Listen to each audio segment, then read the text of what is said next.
Musa Özkar, Yeni Konak, Güney. Güney Yeni Konak Ha, dernek Güney. başkanısınız. Evet. Sen de dernek başkanısın ama bir de kaval çalıyorsun. Anam. Cura, Sipsi, Kaval, Çakılı.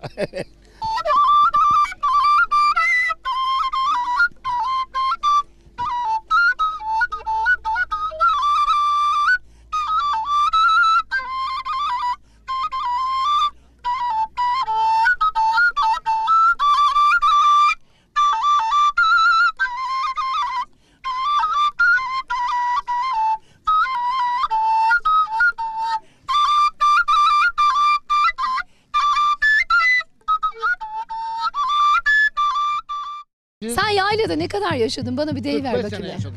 Haydi bakalım bunu konuşalım biraz. Afyon yaylasında kaldım. Sultan'dan, Akarım'dan üstüne kaldım hep. Kumalay yaylasında.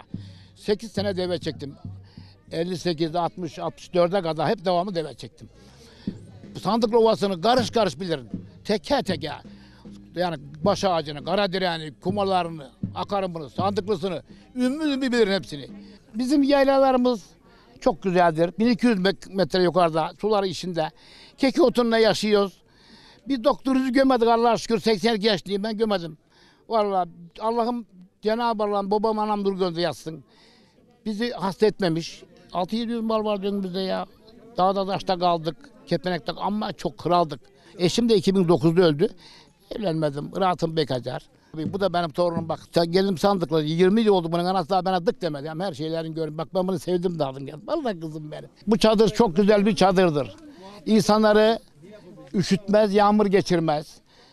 O 15 nüfusu orada besler, dengele. Gelenin gidenin olsun gene yatırız, doyuruz, yollarız. Öf! Bizim de yaylalarında soğuk suları içilmez. Tülüm ayarlarımda çekilmez.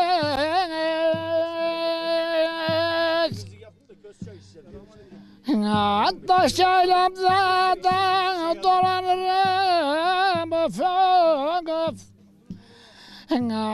Tüyden de güzel kara gözümde, yavrularım da taş dibinde dolanır. Öf. Senelerde de gördüğüm doyamadım. Öf. Gülsüm, ya Gülsüm, sen gidersen de bizim koyunları kim Gülsüm? Öf. Ev içinde kuzum beler of. Anamdan evden o neler of. 41 doğumluyum, 82 yaşındayım. Hakikaten Kese Ordu'na borçluyum. Çok iyi rahatım, daha doktoru gömedim. Kese Ordu'nu içtim mi bütün damarlarını dolaştırıyor. Kaymak, süt bizim için ya. Telimde koyduğum bir sıkıntı hiç yok bana yani. Adam ağırdan ölüyor. 45 sene çadırda yattım ben ya. Tuz kullanmayan, öyle bir santiyon yok da kullanmayacaksın. Yaşın geçiyor arkadaşların. Yemeyeceksin tuzu. Bu şekilde güzel düzenimiz var, bağlarımız var. Vallahi ustam böyle bir yetirirsin.